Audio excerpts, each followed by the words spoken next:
The last thing Lady Aurelia Vantess felt before she died was the cold press of her own engagement ring being pulled off her finger by the man she had loved for 6 years. Not a knife, not poison. Just his hand, gentle and final, sliding the ring away while she bled out on the marble floor of the palace she had been raised to inherit. "You were always going to be the one who lost," Prince Dorian whispered, and behind him her half-sister Ophelia wept the kind of tears that only look real from a distance. Aurelia had trusted every person in that room. Her father, who watched from the doorway and said nothing. Her maid Nessa, who had poured her tea every morning for 10 years and had, it turned out, been poisoning it for the last 3 months. She died believing she deserved it, because that is what they had spent a decade convincing her to believe. And then she opened her eyes, and she was 16 again, standing in the same garden where this nightmare had first begun, 5 years before any of it happened, with every memory intact, every betrayal already known, every lie already heard once. This time she would not die confused. This time she would make sure that when the knives came out, they were not aimed at her back. Aurelia's hands were shaking before she understood why. She looked down and saw fingers that were smoother, younger, unscarred by the years of needlework her stepmother had forced on her as punishment. 16. She was 16, standing in the eastern garden of Vantess Manor, and the peonies her mother had planted were still alive, not yet torn out and replaced with her stepmother's roses. Her mother was still alive. The realization hit her like a second death, and she pressed a hand to her mouth to keep from making a sound that would draw attention. She had died at 26. She remembered the ring being taken from her finger. She remembered Nessa's face, calm as still water, as she confessed to the poisoning only because Aurelia was already too weak to do anything about it. She remembered her father's silence, which had hurt more than any blade. And she remembered with a clarity that made her stomach turn.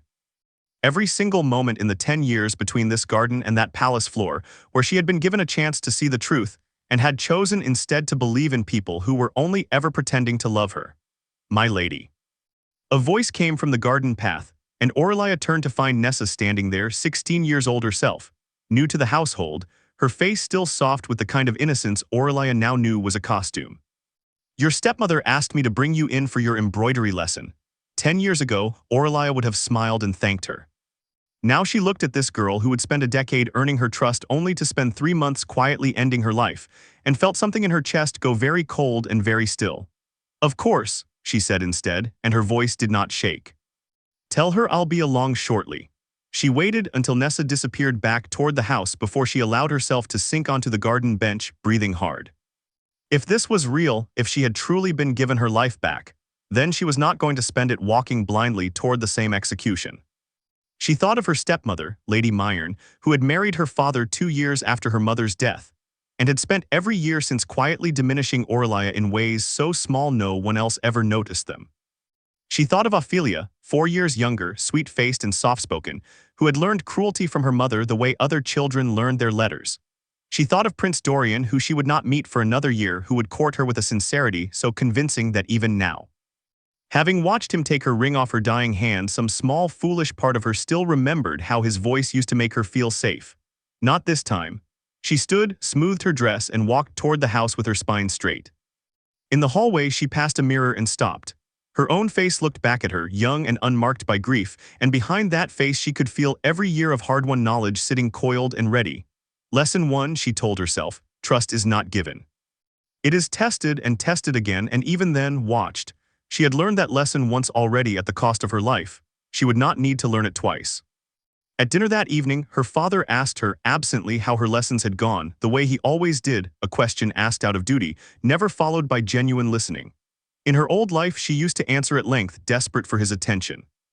This time she said only, "Fine, father," and watched something flicker across Lady Myrne's face, surprise, quickly hidden at a stepdaughter who had suddenly stopped performing for scraps of affection. That night alone in her room, Aurelia opened the small wooden chest at the foot of her bed and found exactly where she remembered it her mother's old letters. Letters she had not read in this timeline, yet letters that in her first life she had discovered too late after her mother's death. Buried under years of dust because no one had thought to give them to a grieving child. She read them until the candle burned low, and in her mother's handwriting she found the first thread of something she had never known in her first life. Her mother had suspected Lady Myrne long before the marriage. Her mother had written in a letter never sent that if anything happened to her, Aurelia was not to trust the Chancellor's household, and most of all not to trust the name Reveal. Aurelia did not know that name, not yet. But she knew, with the certainty of someone who had already died once from not asking enough questions, that she would learn it, and that when she did, everything about the last 10 years of her life was going to look very different. The candle guttered out. Somewhere down the hall, she heard Nessa's soft footsteps pass her door, pausing just for a moment, longer than a servant checking on a sleeping girl should pause. Aurelia lay very still and did not close her eyes. The name Reveal meant nothing to Aurelia for 3 days, until she overheard her stepmother speaking to a guest in the receiving room in a voice too quiet to carry. Except Aurelia, older now in every way that mattered, had learned to listen at doors the way she once should have. "The Chancellor's son will be at the spring ball," Lady Myron said. "It would be wise for Ophelia to be introduced to him early. The Reveal family does not extend such invitations twice." Aurelia stood frozen in the corridor. Reveal, her mother's warning given form. She had assumed, foolishly, that the danger in her life had always been Dorian or Nessa, or the stepmother standing on the other side of that door. She had never once considered that the danger might have a name that predated all of them. A family so careful, so quiet, that in her entire first life she had never learned enough to be afraid of it until it was far too late to matter. She began, that week, to do something she had never done in her first 16 years of life. She started paying attention to the household ledgers. Her father managed the Vantess estate with the kind of distracted competence of a man who had never had to worry about money, which meant he also never noticed when money moved strangely. Aurelia, 16 and supposedly interested only in embroidery and etiquette, began asking her father's steward small, harmless questions about the accounts, framed as idle curiosity. What she found over 2 weeks of careful, quiet study was that a portion of the Vantess income, not enough to be noticed by anyone not looking, but enough to matter, was being routed through several intermediary accounts toward a company controlled by the Reveal family. Her stepmother was not simply cruel. Her stepmother was being paid. That realization should have frightened her more than it did. Instead, it steadied her, because a person who cannot be reasoned with can sometimes still be outmaneuvered if you understand what they actually want. Lady Myron did not hate Aurelia out of some pure, ungovernable malice. Or if she did, that malice was being funded, directed, and used by someone with a much larger plan. Aurelia's death in her first life had not been a crime of passion. It had been the final step of an arrangement made years before she'd even understood there was a war being fought around her. She began carefully to build what she thought of privately as a second self. The girl everyone believed they knew, sweet and a little dull and endlessly patient, wrapped around a mind that was now cataloging every lie told in her presence. When Ophelia accidentally ruined the hem of Aurelia's best dress before a family visit, Aurelia thanked her sweetly for pointing out the flaw and had the dress repaired herself before anyone else noticed, denying Ophelia the satisfaction of watching her humiliation land.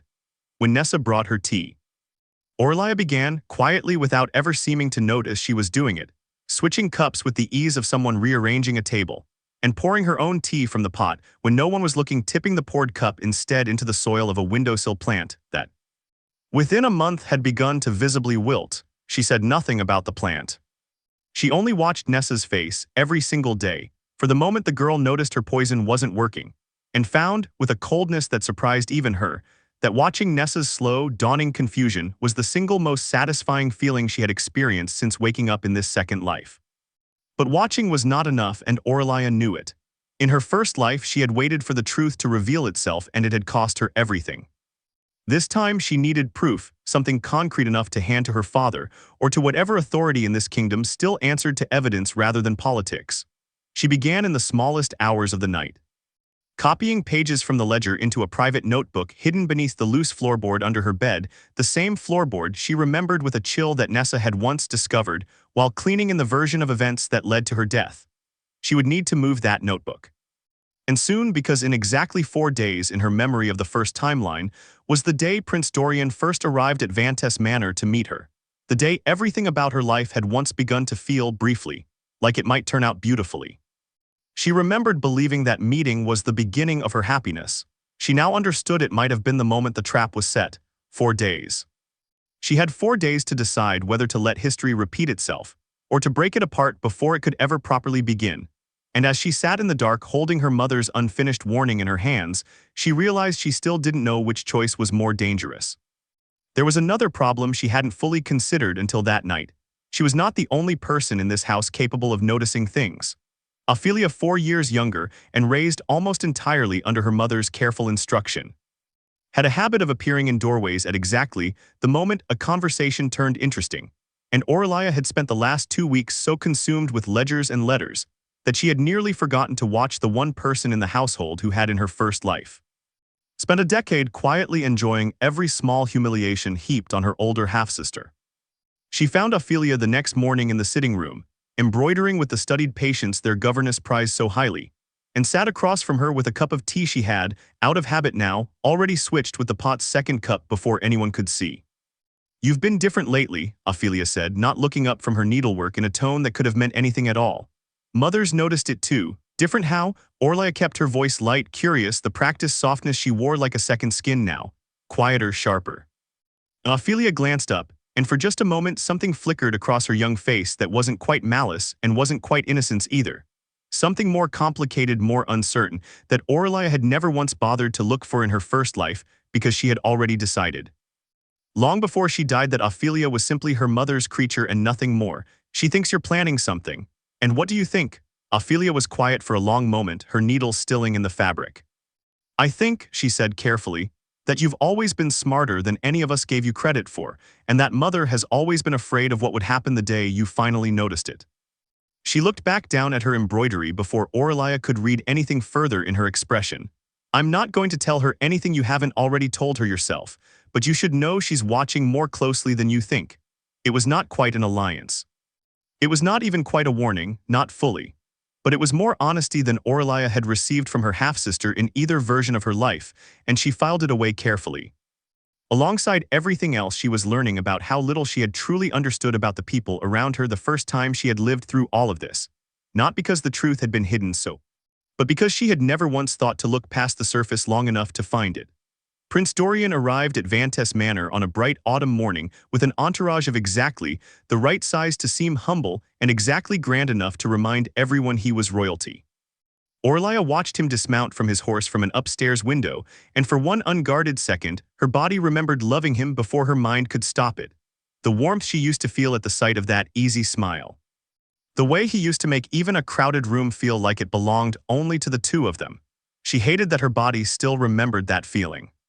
She hated more that some old, foolish, dead version of herself still wanted, for just a breath, to believe none of it had been a lie. Then she remembered his hand on her ring, gentle and final, and the feeling passed. At the welcome dinner, Dorian was seated beside her, as arranged months in advance by their families, and he turned the full weight of his attention on her the way he always did, asking her opinion on poetry, on music, on the affairs of the kingdom. Treating a 16-year-old girl's thoughts as though they mattered to the future of the realm. In her first life, this had been the moment she fell for him completely, the moment she decided that here, finally, was someone who saw her as more than her father's disappointing daughter. This time she watched him ask his questions and noticed, for the first time, how carefully each one was constructed to draw out information rather than affection. He was not falling in love with her. He was assessing her, her father's holdings, her family's standing, her usefulness. "You're quieter than I expected, Lady Aurelia," he said at one point, smiling in that way that had once undone her completely. "The Chancellor's son speaks very highly of your family." There it was, the Chancellor's son. Reveal again, threaded so casually into the conversation that anyone not looking for it would have missed the connection entirely. Aurelia smiled back, the same practiced softness she had begun wearing like armor. "How kind of him," she said. "I don't believe we've met." "Not yet," Dorian said, and something in his eyes, just for a moment, looked less like romantic interest and more like a man confirming an arrangement was proceeding on schedule. She excused herself early that night, claiming a headache, and spent an hour afterward sitting very still in her room, working through what she now understood with painful clarity. Dorian's courtship of her had never been about her at all. It had been a piece of some larger arrangement between the crown, the Chancellor's family, and her own father. An arrangement her father had likely entered into for reasons of ambition or debt, one that used her marriage as the final signature on a contract she'd never been shown.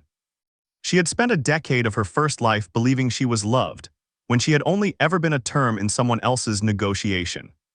The old grief tried to rise in her, the specific, useless grief of a girl who had wanted so badly to matter to someone, and she let herself feel it for exactly 1 minute, because she had learned that grief unfelt does not disappear, it only waits. Then she folded it away and asked herself the only question that mattered now. If her marriage was a transaction, what was actually being bought and sold?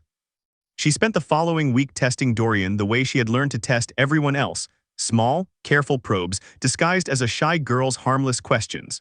She asked him once what he thought of the Chancellor's recent proposal to reroute trade tariffs through the northern provinces.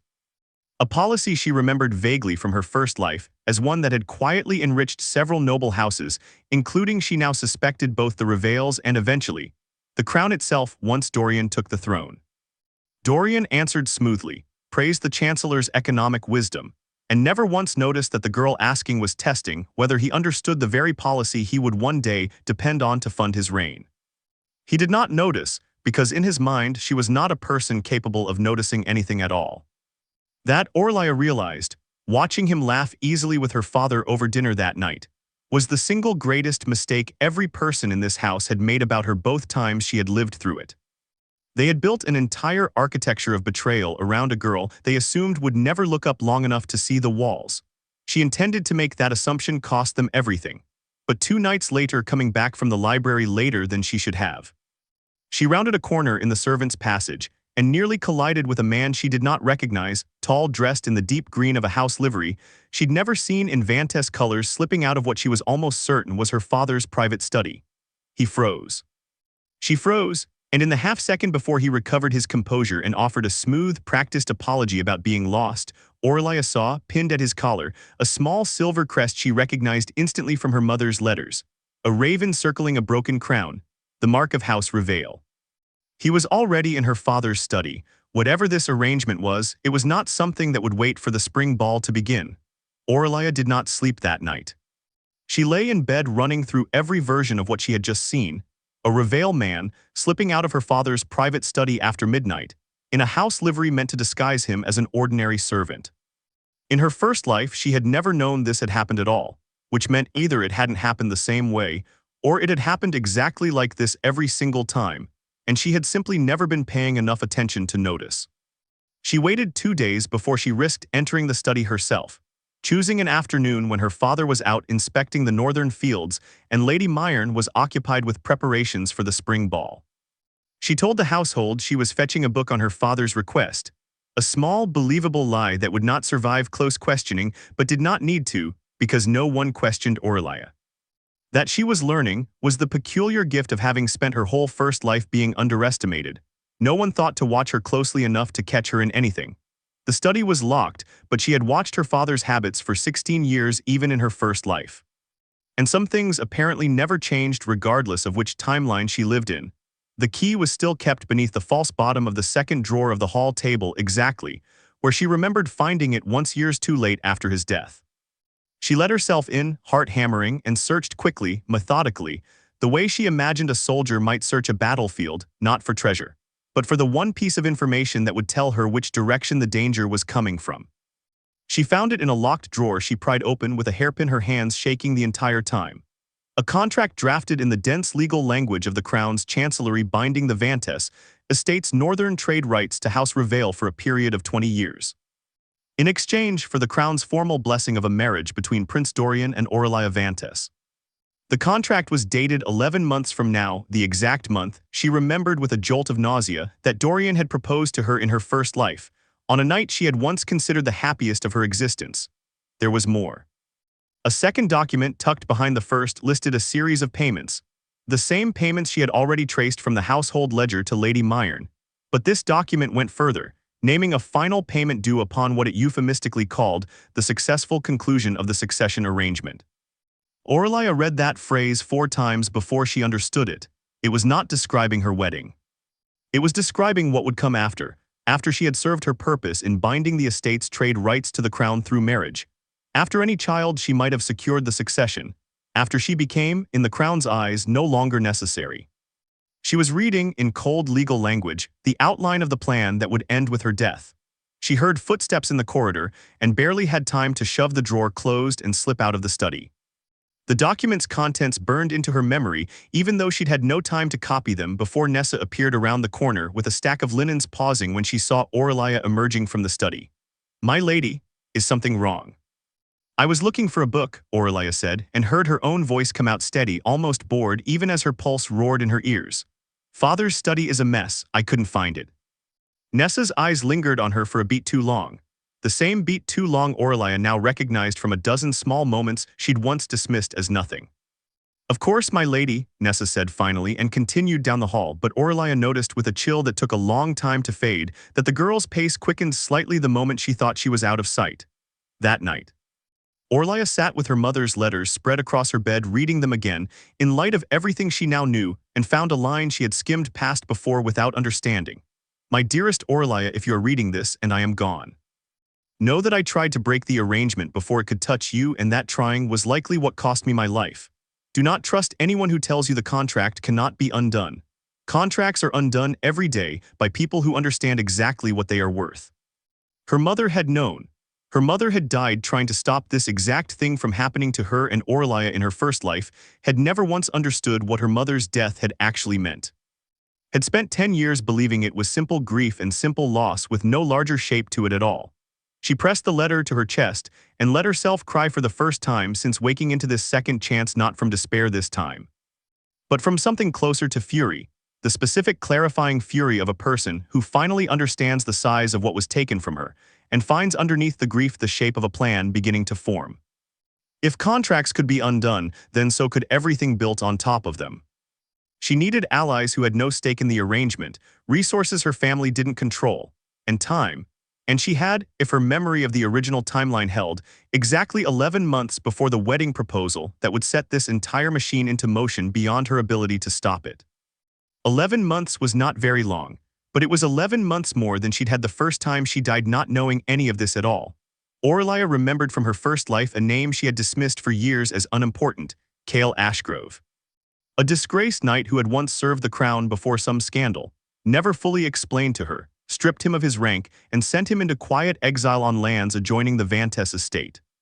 In her first life she had met him exactly twice, both times briefly, both times as an afterthought to more important business, and had thought of him, if she thought of him at all, as a bitter, silent man not worth her attention.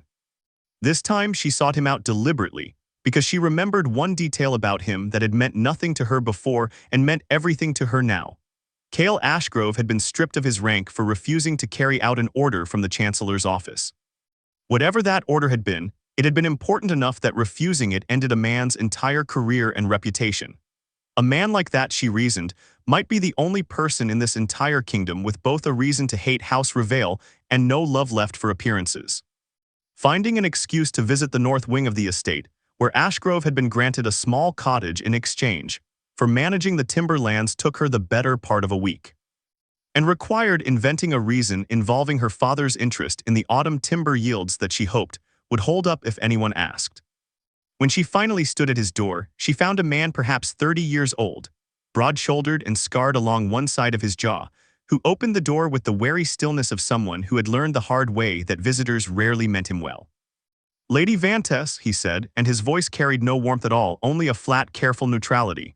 "This is an unusual visit.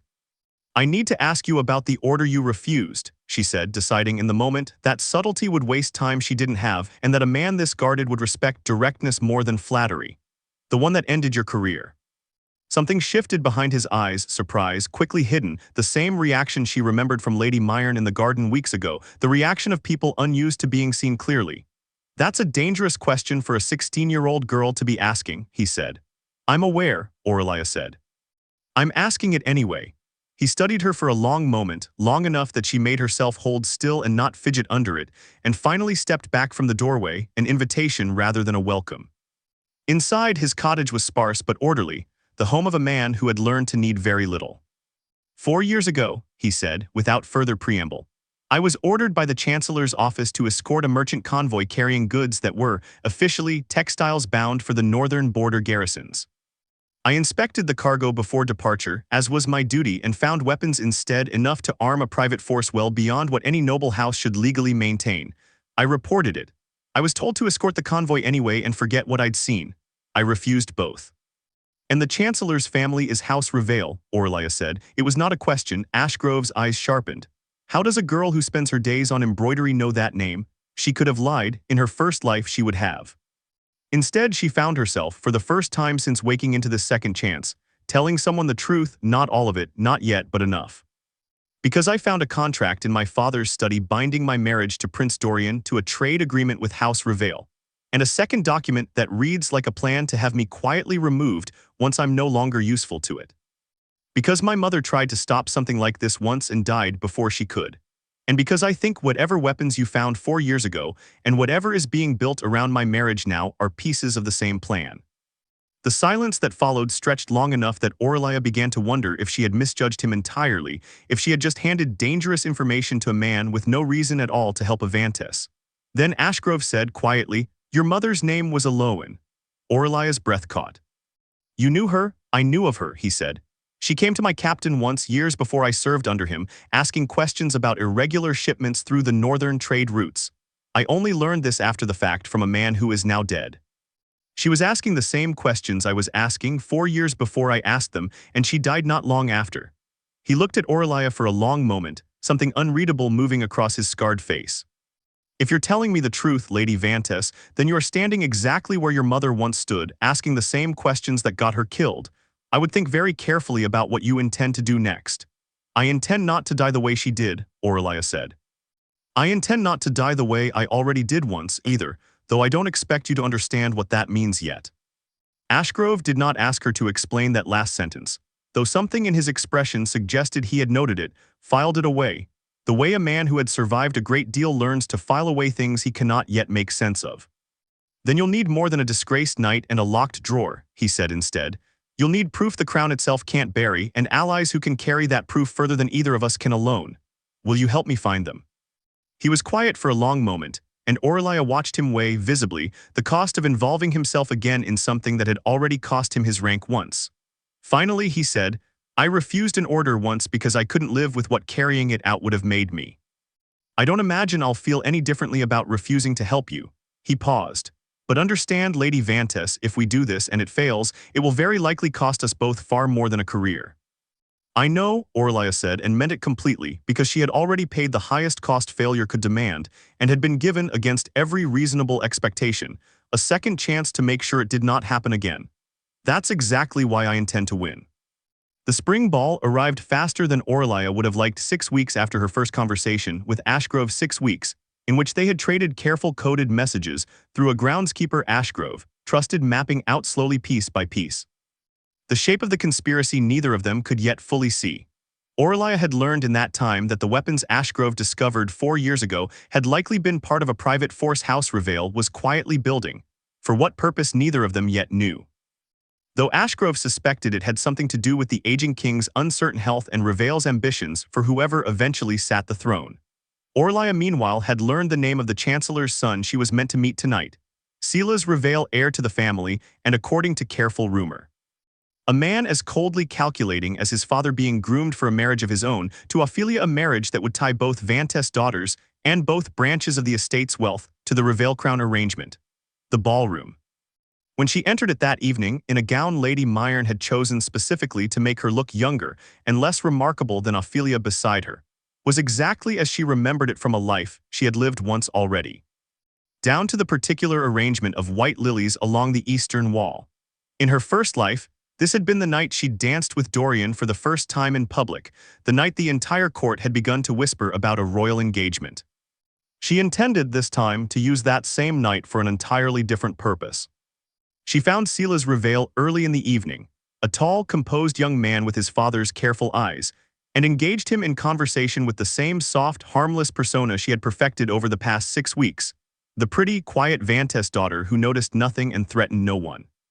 She asked him gentle questions about his family's northern holdings, framed as simple curiosity about a future brother-in-law, and watched him answer with the easy confidence of a man who had never once considered that the girl in front of him might be listening for something specific. What she learned, threading together fragments across a dozen careful questions, was enough to make her blood run cold. The Reveal family's private force, the one Ashgrove had discovered evidence of 4 years ago, was not simply for northern border security, as Silas implied. It was being positioned, quietly, near the capital itself. She excused herself before he could notice how carefully she had been listening and found Ashgrove, invited to the ball at her quiet insistence under the pretense of his role managing the Vantess timber accounts. An invitation Lady Myrne had allowed only because refusing it would have raised questions Aurelia had made sure she wasn't inclined to ask. In the relative privacy of the terrace, away from the music and the candlelight, Aurelia relayed what she'd learned. A private force near the capital, Ashgrove repeated, his jaw tight. That's not a defensive measure, that's preparation for a moment when the crown is vulnerable. The king is ill, Aurelia said. Everyone at court knows it even if no one says it aloud. And when he dies, Ashgrove said quietly, there will be a period, however brief, where the succession is uncertain. If House Reveal has a private force positioned near the capital at exactly that moment, and a marriage already binding the next heir's economic interests to their own, then whoever they've been arranging things for isn't just planning to profit from the crown, Aurelia finished. They're planning to control it. The implications of that settled over her like cold water. This had never in either of her lives been simply a story about a cruel stepmother and an unfaithful fiancé. She had been a small piece, an unwitting hostage really, in a plan far larger than her own suffering. And the version of herself who had died on that palace floor at 26 had died not knowing any of it, believing her tragedy was personal when it had in fact been political from its very first thread.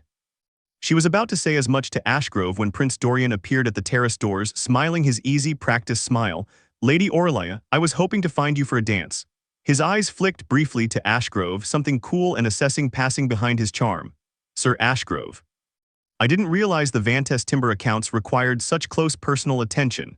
They don't, Aurelia said smoothly, before Ashgrove could answer, stepping forward with the easy, empty smile she'd learned to wear like a second face. I was simply asking Sir Ashgrove about the autumn harvest projections. Forgive me for keeping you waiting, Your Highness. Dorian's smile didn't waver, but something behind it did, a flicker of the same cold calculation she'd learned to recognize on Silas's face, on Lady Myrne's, on nearly every face in this entire glittering, poisonous court. He offered his arm, and she took it, because refusing would have been its own kind of confession, and let him lead her back into the ballroom. Back into the dance she had once believed with her whole foolish heart was the beginning of a love story.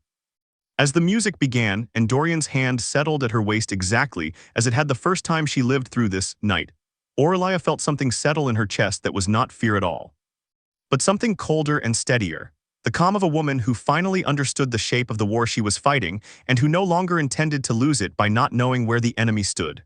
Later that night, after the last carriages had rolled away from Vantess Manor, and the candles had been snuffed in the ballroom, Aurelia sat by her window, turning over everything she had learned, and found herself thinking unexpectedly of the version of this exact night from her first life, the version where she had gone to bed dizzy with happiness, replaying every moment of Dorian's attention, certain she had found the love story she'd always wanted.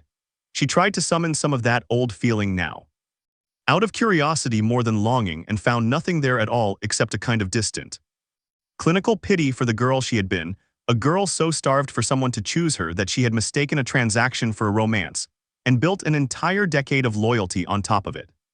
She thought too of Ashgrove on the terrace, the careful, guarded way he had spoken of her mother, the flicker of something almost like respect he hadn't quite managed to hide when she'd told him her plan.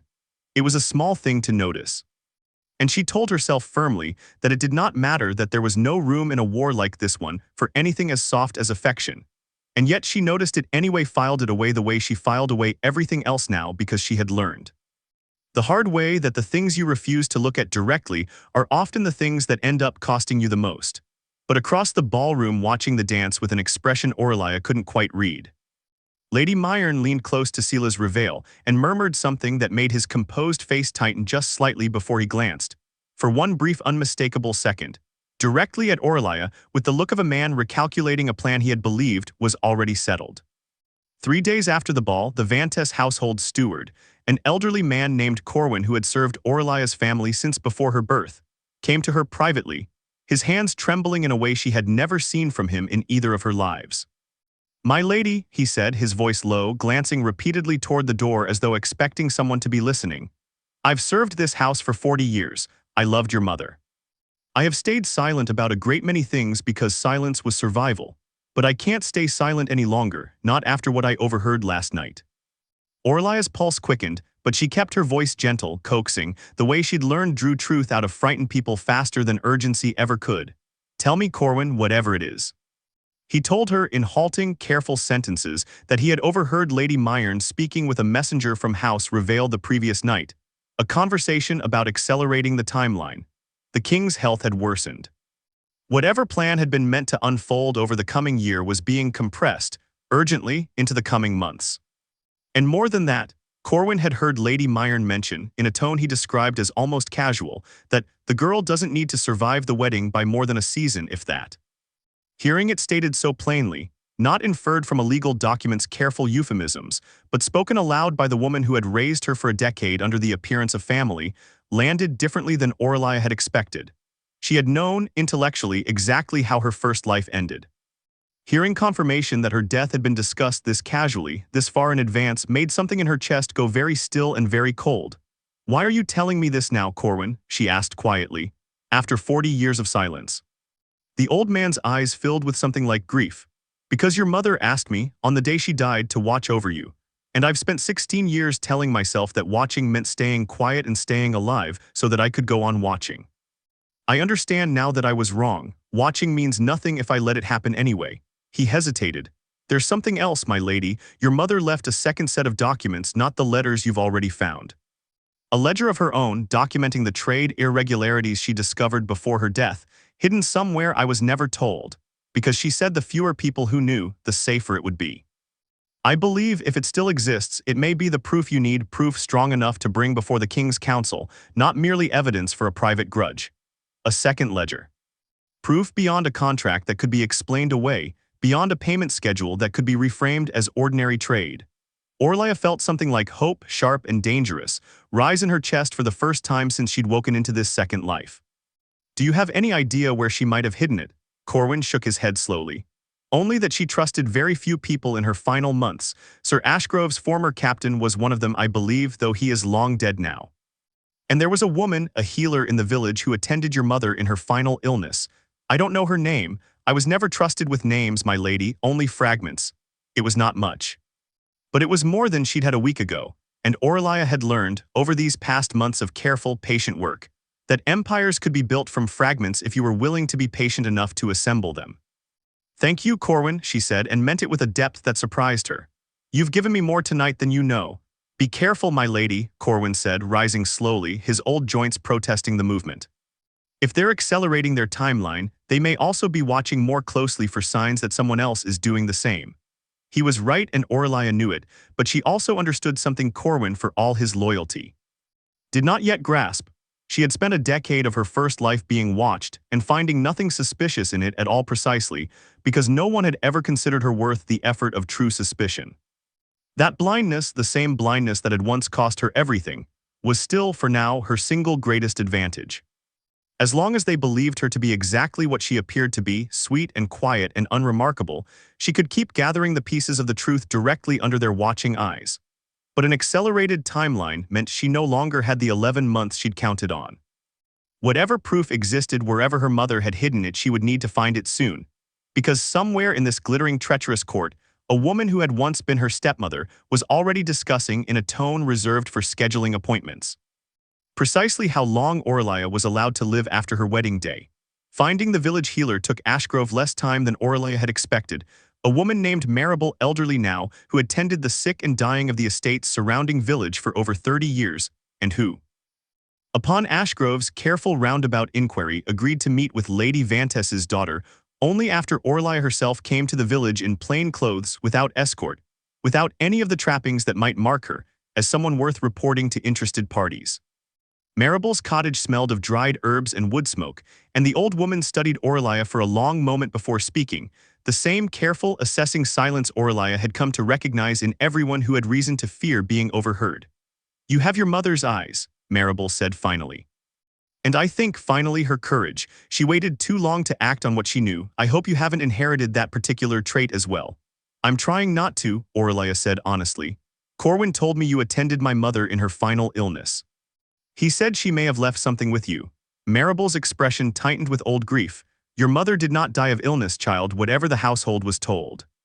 She was poisoned slowly, the same way I suspect someone may be attempting with you now, if the rumors reaching this village about your stepmother's household are true."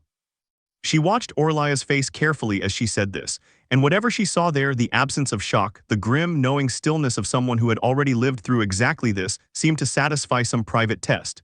You already knew that. I've been testing my own tea for months, Aurelia said quietly. I switch cups when no one is watching. I water a plant with what I don't drink.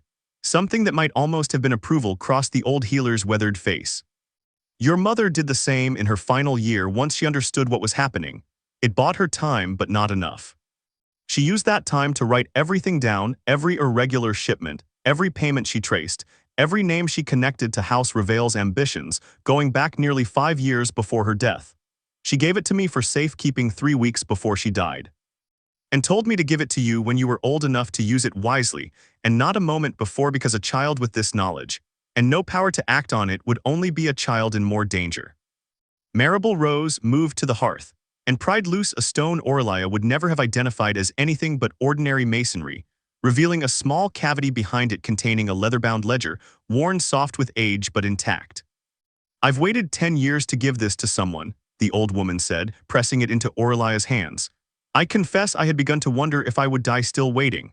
Aurelia opened the ledger with hands that trembled despite every effort to keep them steady, and found, in her mother's careful, elegant handwriting, exactly what Corwin had promised. 5 years of documented evidence, dates and figures and names tracing House Reveal's slow, patient accumulation of both wealth and armed men. And most damning of all, a section near the end detailing her mother's discovery that the arrangement had the quiet blessing of a member of the king's own council, someone positioned close enough to the throne to ensure that any investigation into House Reveal's activities would be redirected. Delayed or buried entirely. A name Aurelia recognized instantly, because in her first life this same man had stood at her father's shoulder at her wedding, had offered her his personal congratulations with a warmth she had once found touching, and now understood reading her mother's final words. To have been nothing but the satisfaction of a conspirator watching his plan reach fruition. This is enough, Aurelia said quietly, looking up at Marable with something like wonder. This is enough to bring before the council itself, if I can find a way to reach someone who isn't already compromised by it. That, Marable said gravely, is going to be the hardest part of everything you've done so far. Your mother knew every name in that ledger, and she still couldn't find a single person in this kingdom she trusted enough to carry it to safely. She died still searching for that person. I would think very carefully, child, about whether you've found one yet yourself. Aurelia thought immediately of Ashgrove, waiting for her outside the cottage. A man who had already sacrificed his entire career once rather than participate in whatever House Reveal was building. But she thought, too, of how careful her mother had been, how thoroughly she had trusted no one until it was too late to matter, and felt the full weight of Marable's warning settle over her like a shadow crossing the sun. She had proof now. What she did not yet have was anyone powerful enough and untouched enough by House Reveal's long reach to use it.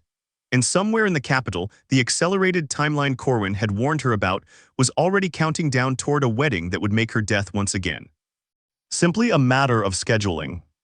Aurelia spent the following 2 weeks in careful, quiet desperation, turning over every name from her mother's ledger and her own memory of the first timeline, searching for a single person with both the power to act on this evidence and no discoverable connection to House Reveal's long, patient corruption. She found eventually a name she had barely considered in her first life at all, Lady Inez Fenmore, an elderly council member known at court mainly for her blunt, unfashionable honesty, and her apparent lack of interest in court politics beyond the maintenance of the kingdom's agricultural laws. A woman most of the nobility considered too tedious and too principled to be dangerous, and therefore too tedious and too principled to bother courting into any conspiracy at all. It was Ashgrove who pointed out what Aurelia had nearly missed. Lady Fenmore's very irrelevance to court intrigue was precisely what made her safe. A woman no one thought worth influencing was a woman no one had bothered to compromise. Securing a private audience with a council member without alerting either her family or House Reveal required 6 days of careful maneuvering, a cover story involving a supposed charitable interest in agricultural relief for the northern villages, and finally, a quiet evening meeting arranged through Corwin's remaining contacts among the palace household staff people who had served long enough to remember loyalty to the Vantess name before it curdled into whatever it had become under Lady Myron's decade of quiet cruelty. Lady Fenmore received her in a modest sitting room, sharp-eyed and unimpressed, exactly as Aurelia remembered her from the edges of her first life's court gossip. A 16-year-old girl requesting a private audience under a false pretense, Fenmore said without preamble the moment the door closed. I assume you have a very good reason, Lady Vantess, or I assume you will not be wasting any more of my evening." Aurelia had prepared in her mind dozens of ways to begin this conversation, and discarded every one of them in the moment, choosing instead the same directness that had won her Ashgrove's trust months earlier. She laid the ledger on the table between them, along with the contract from her father's study and the payment schedule she had copied from memory as soon as she was able. "My mother died trying to bring you this evidence 5 years before I was old enough to understand what it meant," she said. "I'm bringing it to you now because I don't intend to die the way she did, or the way I believe I am currently scheduled to." Fenmore's sharp eyes moved across the documents with growing stillness, the particular, dangerous stillness of a person recognizing something far larger than they had expected to find on an ordinary evening. She read for a long time in silence, and when she finally looked up, whatever polite skepticism had greeted Aurelia at the door was entirely gone. "Do you understand what you're accusing here, child? Not simply corruption. This ledger, if genuine, suggests House Reveal has spent the better part of a decade preparing to seize control of the succession itself, with the quiet complicity of a sitting council member." Her jaw tightened. "And your own marriage was to be the final mechanism binding it together." "Yes," Aurelia said simply. "And you've known this for months and said nothing, and gathered this evidence yourself at 16 years old, while your own household believed you capable of nothing more than embroidery." It was not quite a question, and Aurelia heard, underneath Fenmore's careful, measured tone, something that might have been the first flicker of genuine respect she had earned from anyone in this entire second life who hadn't already been forced into an alliance with her by their own desperation. "I've had practice being underestimated," Aurelia said. "I intend to make it the last mistake any of them make about me." Fenmore was quiet for a long moment, studying her the way Ashgrove had studied her that first day in his cottage. The way Marable had studied her by the hearth. The particular scrutiny of someone deciding whether the person in front of them was worth the very real danger of becoming their ally. "If I bring this before the full council," she said finally, "and it is even partially true, House Reveal will move immediately to destroy the evidence, discredit you, and likely accelerate whatever they intend for your wedding into something far more sudden and far less deniable. We would need to move very carefully and very quickly, and I would need corroborating testimony from someone with direct knowledge of the private force your knight friend discovered 4 years ago, testimony that does not simply repeat what you've told me, but stands independently as its own proof." "Sir Ashgrove can provide that," Aurelia said. "Then bring him to me," Fenmore said, "and bring him quietly, because from this moment forward, Lady Vantess, you should assume that anyone watching your household closely enough will notice the moment you stop behaving like a girl with nothing to hide." She brought Ashgrove to Lady Fenmore 2 nights later, exactly as instructed, and watched the two of them size each other up with the wary respect of two people who had each spent years being underestimated by the same institutions. Ashgrove's testimony delivered in the same flat, careful voice he'd used the first day Aurelia had knocked on his cottage door filled in gaps even the ledger couldn't close. The exact route the weapons convoy had taken the names of 2 other soldiers who had escorted similar shipments in the years since and might, if approached carefully, be persuaded to corroborate what he'd seen. Fenmore listened without interrupting, her sharp eyes never leaving his face, and when he finished she said only, "You should have been believed 4 years ago." "I was a knight with no family name worth protecting me," Ashgrove said. "Believing me would have cost the Chancellor's office nothing to avoid." "It will cost them considerably more now," Fenmore said, and there was something in her voice, grim and satisfied, that told Aurelia she had chosen her ally well. Walking back through the palace corridors afterward, Aurelia allowed herself, for the first time in weeks, a small measure of something like hope. Not the reckless, unguarded hope of her first life, but a harder, more deliberate kind built brick by brick out of evidence and testimony and allies who had earned their place beside her. It was Ashgrove who broke the silence between them, his voice quieter than she'd heard it before. "You did what your mother couldn't do alone. You found people willing to stand where she once stood by herself." "I had help finding them," Aurelia said. "You and Corwin and Marable." "My mother never had that." "Your mother never had you either," Ashgrove said, and something about the plainness of it, the lack of any flattery in his voice, settled into Aurelia's chest more warmly than any of Dorian's practiced compliments ever had. Aurelia left the meeting with something she had not felt since waking into this second chance. The fragile, dangerous shape of an actual plan built from allies who had chosen her not out of love or family loyalty, but out of a shared, clear-eyed understanding of what was at stake. And as she made her way back toward the Vantess carriage waiting 3 streets away disguised in the plain clothes of a merchant's daughter, she did not yet know that Lady Myron, informed that very evening by a servant loyal not to the Vantess name, but to House Reveal's coin had already begun making arrangements of her own, moving the wedding forward by nearly 2 months to a date now less than 6 weeks away. The announcement came 3 days later, delivered by her father at dinner with the same distracted absence he brought to everything concerning his daughters. The royal wedding had been moved forward at the crown's request to accommodate what he described without any apparent curiosity as matters of state timing. 6 weeks.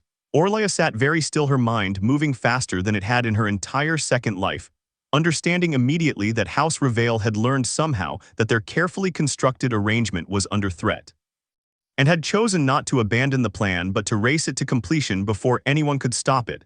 6 weeks was not enough time for a full council investigation.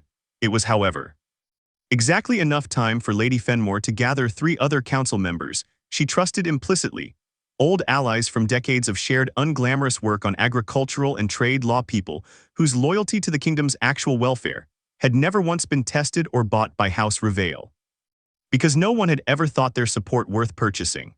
Ashgrove provided sworn testimony regarding the weapons shipment 4 years earlier, corroborated to everyone's quiet astonishment by a second former soldier from his old garrison whom Fenmore's people tracked down within days.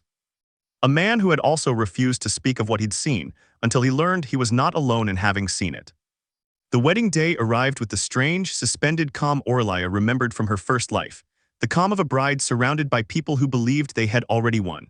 She stood in the palace's grand hall in a gown chosen by Lady Meyer, surrounded by the same nobility who had once watched her die without a single one of them raising an objection, and felt for the first time in months something close to fear, not for herself, but for the plan. Because everything now depended on timing that neither she nor Fenmore could fully control. The ceremony had barely begun, the officiant's opening words still hanging in the incense-heavy air when the grand doors at the rear of the hall opened, and Lady Fenmore entered, flanked by 3 fellow council members and a contingent of the king's own guard men who answered in this moment to the authority of the council, rather than to whatever quiet arrangement House Reveal believed it had secured with the crown's inner circle. The hall fell into stunned, uncertain silence. "This wedding will not proceed," Fenmore announced, her voice carrying clearly through the vaulted hall, "until this council has addressed evidence of a conspiracy to seize the throne's succession through the coerced marriage, and we now have reason to believe the intended murder of Lady Aurelia Vantess." What followed was chaos of a kind Aurelia had never witnessed in either of her lives.